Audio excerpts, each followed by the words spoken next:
देश को गंदे नेताओं ने कमजोर कर दिया, खोखला कर दिया। इनका इलाज बहुत करना जरूरी है और देश तैयार है इनका इलाज करे। आज भी सुप्रीम कोर्ट में भी राजपूत वकील सबसे आगे थे काला बैंड बांधने वाले। काला बैंड अभी भी अपनी जेब में है। अच्छा, आप लोग भी आज जो ब्लैक डे मनाया जा रहा है उसका सुप्रीम समर्थन कोर्ट में पूरा ब्लैक डे मनाया गया और कोर्ट में लोग इवन कोर्ट के अंदर भी बांध के गए। एक आध जगह तो ऐसा हुआ, जज ने पूछा ये क्या बांधे हुए हो, बोले हम खिलाड़ियों के सपोर्ट में बांधे हुए हैं। संघी परिवार कहता है कि हिंदू राष्ट्र बनाएंगे। मैं कह रहा हूँ संविधान इजाजत नहीं देता। संविधान इजाजत देता मानवीय राष्ट्र बनाने की। हम सारे मिलकर 130 करोड़ लोगों का लक्ष्य है मानवीय राष्ट्र बनाने का, ना हिंदू राष्ट्र बनाने का, ना मुस्लिम राष्ट्र बनाने का, ना सिख राष्ट्र बनाने का। ये सारे इसी के फूल हैं इस बगिया के। लोगों ने इस एपिसोड को रामायण और महाभारत की नज़रों से देखना शुरू कर दिया है और पात्रों के नाम लेने शुरू कर दिया। आपको तो मैं आपको बता दूं क्या फैल रहा है सुप्रीम कोर्ट में भी और समाज में भी। मुझे बहुत बुरा लगा और ये चीज़ें नहीं होनी चाहिए इस देश में। जो हो रहा है समाज में क्या फैल रहा है सुनिए।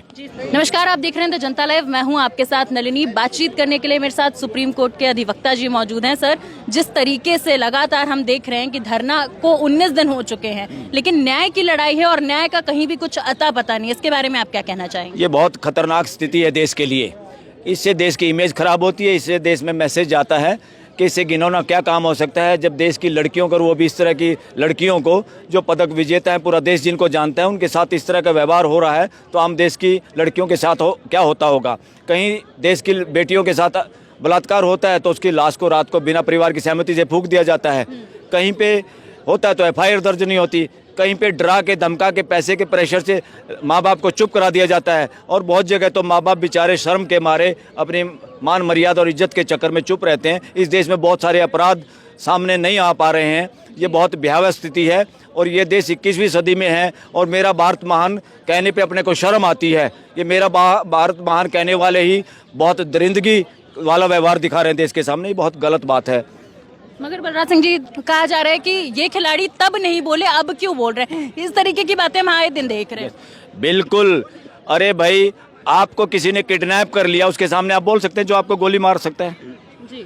आप उस वक्त बोलेंगे जब आप अनुकूल परिस्थिति में होंगे, तब आप बोलेंगे। और मैं तो कहता हूँ पापी और दुष्ट के खिलाफ जब भी बोला जाए तभी अच्छा है। ये महान है। मैं तो सैल्यूट करता हूँ इन लड़कियों को। और आज असल बात क्या है, वो अपराधी जो भेड़िए के भेषों में, कोई मंत्री हैं, कोई संतरी है, कोई बड़े पदों पे हैं, वो लोग इस तरह का व्यवहार करें अपने दफ्तरों में इस देश की बेटियों के साथ। इसलिए उन सबको डर लग रहा है अगर इसमें कार्रवाई हुई तो बाकी बहुत सारे लोग नंगे हो सकते हैं, बहुत सारे लोग जेल में जा सकते हैं। इसलिए सारे चोर चोर मुसेरे भाई, सारे चोर इकट्ठे हैं। इसलिए देश सारा एक तरफ है, चोर एक तरफ है। सर, क्योंकि आप खुद भी एक अधिवक्ता हैं तो आप कानूनी दांवपेच ज्यादा बेहतर समझते हैं। पॉस्को जब लगती है तो फिर 24 घंटे में गिरफ्तारी हो जानी चाहिए, मगर बृजभूषण शरण सिंह पे पॉस्को लगी है, 19 दिन गुजर चुके हैं, कोई गिरफ्तारी का नाम नहीं है। बिल्कुल, ये क्या है, इसी तरह से SC ST एक्ट को भी एक बार ढीला करने की कोशिश की थी। उसमें सुप्रीम कोर्ट भी शामिल था। देश के लोग खड़े हुए, वो एक्ट वैसे मजबूत हो गया। जब देश के लोगों के हितों की बात है, उसको कम करने की कोशिश करने की बात है ये। और ये इतना बड़ा मुद्दा कहाँ था जितना मुद्दा बना दिया। ये देश के लिए शर्म की बात है, युवाओं के लिए शर्म की बात है। ये युवा जो सोचते हैं ना, जो न्याय के बारे में सोचते हैं, अच्छा करना चाहते हैं ज़िंदगी में, उनको देख के इस देश से नफरत होती है। देश के युवा बाहर जाके नौकरियां करना चाहते हैं, बाहर हर वो काम करना चाहते हैं जो यहाँ करते भी नहीं, वो कर नहीं सकते। यहाँ तब सारा होच पोच है। ये मेरा देश महान क्या, मेरा देश गड़बड़ घोटाले में की गिरपत में है। मेरा देश महान हो सकता है अगर चोर चौकियों की बारात को इकट्ठे करके इनको ठिकाने पे इनका इलाज किया जाए। देश के संविधान और कानून की भी बेहद तारीफ की जाती है, मगर ऐसे में जब हम देखते हैं कि कानून की इस तरीके से कह सकते हैं कि नहीं माना जा रहा कानून को, उस पे क्या कहना है आपका? देखिए, कानून लागू करने की ड्यूटी जिनकी है, जब रक्षक ही भक्षक हो जाए तो कैसे होगा? जब रक्षक भक्षक हो जाए, जब गांव में भी कोई शेर आदमखोर हो जाए तो पूरा गांव उसका इलाज करता है। आपने बहुत हम देश में सुनते हैं, शेर जब गांव में आना शुरू कर देता है, वहाँ के मवेशियों को, लोगों को खाना शुरू करता है, जब जनता इकट्ठी होती है और उस शेर का इलाज करते हैं। इसी तरह इस देश को इलाज करना पड़ेगा, इस मानसिकता का, जो मानसिकता अन्यायकारियों को बचाने में लगती है, अन्याय करती है और अन्याय करके छुपना चाहते हैं। कमाल देखिए, एक देश अमेरिका, जहाँ हमारे से ज़्यादा ट्रांसपेरेंसी है, हमारे से ज़्यादा ताकतवर राष्ट्रपति, वो राष्ट्रपति अपने ऑफिस में इलीगल तरीके से किसी लड़की से बात कर रहा था। वो उस पे किसी ने सुन लिया उसको बात करते हुए और उसके खिलाफ एक्शन हुआ और उसको इम्पीचमेंट से हटाने वाला था अमेरिका, और माफी भी मांगी। उसको माफी मांगनी पड़ी। वो उसके अंदर ये हिम्मत ही नहीं थी कि मैं एविडेंस मिटा दूं या मैं किसी को मरवा के ठिकाने लगा दूं। और ये हमारे देश में नंगा नाच हो रहा है, यहाँ एविडेंस मिटाने की कोशिश होती है, यहाँ लोगों को, गवाहों को मारने की बात होती है और चुपचाप मारा जाता है, उनको डराया जाता है। ये देश की स्थिति बहुत दयनीय है। यहाँ पे सच बोलने की हिम्मत भी नहीं बची इस देश में। इस देश को इतना कमज़ोर कर दिया गया। देश बॉर्डर से कमज़ोर नहीं, हमारे सैनिक मजबूत हैं। देश को गंदे नेताओं ने कमजोर कर दिया, खोखला कर दिया। इनका इलाज बहुत करना जरूरी है और देश तैयार है, इनका इलाज करेगा। सर, खिलाड़ियों के समर्थन में देश भर से लोग आ रहे हैं, मगर अब ब्रजभूषण के समर्थन में भी लोग जनसभाएं कर रहे हैं और कह रहे हैं कि जल्द ही जंतर मंतर पर कूच करेंगे। मैं तो आप लोगों को एक और बताना चाहता हूँ, कोर्ट में भी, समाज में भी बहुत भयंकर बात चल गई, जो मेरे लिए भी शर्म की बात है। लोगों ने इस एपिसोड को रामायण और महाभारत की नज़रों से देखना शुरू कर दिया है और पात्रों के नाम लेने शुरू कर दिया। आपको तो मैं आपको बता दूं क्या फैल रहा है सुप्रीम कोर्ट में भी और समाज में भी। मुझे बहुत बुरा लगा और ये चीज़ें नहीं होनी चाहिए इस देश में। जो हो रहा है और समाज में क्या फैल रहा है, सुनिए। जी सर। समाज में महाभारत की दृष्टि से किसको क्या नाम दिया गया है, ये समाज में चल रहा है बहुत। सत्यपाल मलिक महाभारत का कृष्ण, नरेंद्र मोदी महाभारत का दुर्योधन, ब्रिजभूषण महाभारत का दुशासन, मोहन भागवत महाभारत का शकुनी, द्रौपदी मुर्मू हमारे महामहिम राष्ट्रपति को लोग भीष्म पितामह कह रहे हैं, महिला खिलाड़ियाँ को द्रौपदियाँ बोल रहे हैं, वकील भी और समाज के लोग। जगदीप धनखड़ जी उपराष्ट्रपति हमारे देश के, उसको द्रोणाचार्य बोल रहे हैं लोग। अमित शाह गृह मंत्री को कर्ण बोल रहे हैं और राजनाथ जी को आज धृतराष्ट्र बोल रहे हैं लोग। इसको आप जांचिए, ये सही बोल रहे हैं कि गलत बोल रहे हैं। मुझे बड़ी शर्म आ रही है, लोग इस तरह से बातें कर रहे हैं। और रामायण के हिसाब से, रामायण के अनुसार लोग क्या बोल रहे हैं इन पात्रों को, किसको क्या नाम दे रहे हैं। नरेंद्र मोदी जी रावण, ब्रिजभूषण मेघनाथ, अमित शाह कुंभकर्ण, हनुमान खा पंचायते, वानर सेना, ये पूरा समाज जो आप खड़े हैं, महिला खिलाड़ी सीता, खिलाड़ियों के पति राम जो ऐसी स्थिति में भी उनका साथ दे रहे हैं, बजरंग पुनिया, लक्ष्मण जो साथ खड़े हैं भाई की तरह से, और अंधभगत रावण की सेना, और स्मृति ईरानी को लोग स्वरूपनखा बोल रहे हैं समाज में। मेरे लिए तो डूब मरने की बात है, पूरे समाज को डूब मरने की बात है।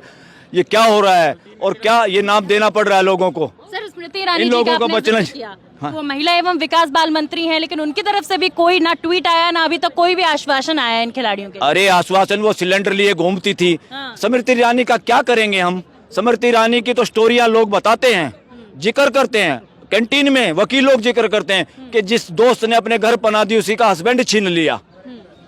ऐसे लोगों के बारे में क्या बोलोगे। ये लोगों का चरित्र है क्या इस देश को चलाने के लिए। निजी जिंदगी की बात होगी ना, इस पर नहीं आते हैं ना। मैं निजी जिंदगी की, वकील लोग इस तरह से, ये क्या निजी जिंदगी है, आचरण निजी जिंदगी है क्या। प्राइम मिनिस्टर का, गृह मंत्री का, या मैं एडवोकेट हूँ, मैं जो आचरण करता हूँ सुप्रीम कोर्ट में वो मेरा निजी नहीं है। मेरा निजी मेरे घर के अंदर है, समाज के अंदर। समाज उसका चरित्र क्या है, उस समाज उसका आचरण का, ये चीजें देख रहे, तभी तो ये बातें आ रही है सामने। हमें शर्म आ रही है ये बातों। पूरे आंदोलन को भी राजपूत वर्सेस जाट की तरह से देखा जा रहा है, इस चीज पे आपका क्या कहना है। मेजोरिटी इस तरह से नहीं देख रही। आज भी सुप्रीम कोर्ट में भी राजपूत वकील सबसे आगे थे, काला बैंड बांधने वाले। काला बैंड अभी भी अपनी जेब में है। अच्छा, आप लोग भी आज जो ब्लैक डे मनाया जा रहा है उसका समर्थन कोर्ट में पूरा ब्लैक डे मनाया गया और कोर्ट में लोग इवन कोर्ट के अंदर भी बांध के गए। एक आध जगह तो ऐसा हुआ, जज ने पूछा ये क्या बांधे हुए हो, बोले हम खिलाड़ियों के सपोर्ट में बांधे हुए हैं। सर, जब जज इस तरीके के सवाल करते हैं तो कहीं आपको नहीं लगता कहीं ना कहीं न्यायपालिका पे भी सवाल उठ रहे हैं, इतनी देरी पॉस्को लगने के बाद भी कहीं ना कहीं न्याय ना मिलना। देखिए ये सारा क्या है, न्यायाधीश हो या पॉलिटिकल लोग हों, वो भी खिलाड़ी की तरह होते हैं। कोई खिलाड़ी पॉइंट लेता है, वही खिलाड़ी विजयी माना जाता है। वो अपने काम को इस तरह करें तो लोग शाबाशी देते हैं, वो अपने काम को ना कर पाए तो लोगों को बुरा लगता है। एक आखिरी सवाल लेना चाहूंगी सर, एक आरोप लग रहा है खिलाड़ियों पे कि ये जो है एक अखाड़े की, एक परिवारवाद की राजनीति कर रहे हैं।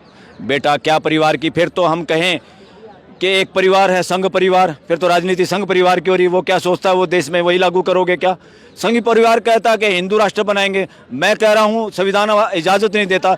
संविधान इजाज़त देता मानवीय राष्ट्र बनाने की। हम सारे मिलकर 130 करोड़ लोगों का लक्ष्य है मानवीय राष्ट्र बनाने का, ना हिंदू राष्ट्र बनाने का, ना मुस्लिम राष्ट्र बनाने का, ना सिख राष्ट्र बनाने का। ये सारे इसी के फूल हैं इस बगिया के। बगिया का असली नाम है मानवीय राष्ट्र। भारत तब मेरा देश महान होगा अगर ये मानवीय राष्ट्र होगा। कोई ये दकियानूसी में कोई धार्मिक ग्रंथ लोगों को गुलाम नहीं बना सकता। कोई धार्मिक एक सिंगल धर्म लोगों को गुलाम नहीं बना सकता। आज मुझे कोई बात गलत लगती है कोई धार्मिक किताब की, वो किताब मेरे माई बाप नहीं है, मैं ठुकरा सकता हूँ उस किताब को। जी किताब लोगों ने लिखी है, लोग बड़े हैं। अगर कल समझदारी की बात अच्छी हो तो वो किताब कमजोर है, उस किताब में ऐड करना पड़ेगा। आप समर्थन देंगे सर आपके इन खिलाड़ियों को? आखिरी दम तक, हर लास्ट तक जब तक न्याय मिलने की गुंजाइश है सर? 100% मिलेगा न्याय।